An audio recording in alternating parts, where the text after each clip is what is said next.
একটা চিরচেনা বৃত্তে ঘুরছে আমাদের জীবন।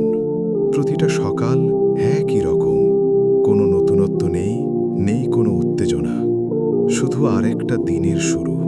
দুপুরগুলো কেমন যেন হাঁপিয়ে ওঠে, মনে হয় সবকিছু থেমে আছে, শুধু সময়টা এগিয়ে যাচ্ছে।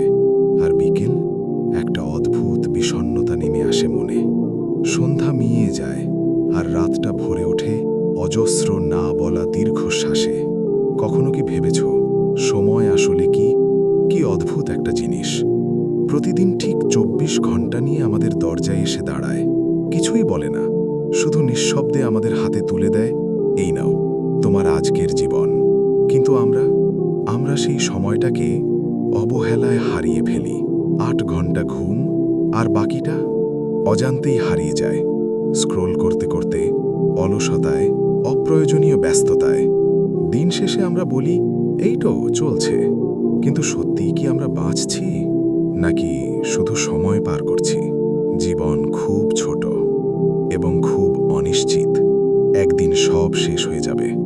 এই আকাশ, এই মানুষগুলো, এই মুহূর্তগুলো, সব কিছু ফেলে চলে যেতে হবে। তখন হয়তো খুব আফসোস হবে, যে সকালটা ঘুমিয়ে কাটালাম, যে দুপুরটা অলসতায় হারালাম, যে বিকেল, যে সন্ধ্যা, সবই তো হতে পারত স্মরণীয়।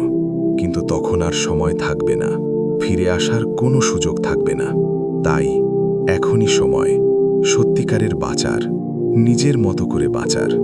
কারণ এই জীবন একটাই, আর সময়, সে কখনোই অপেক্ষা করে না।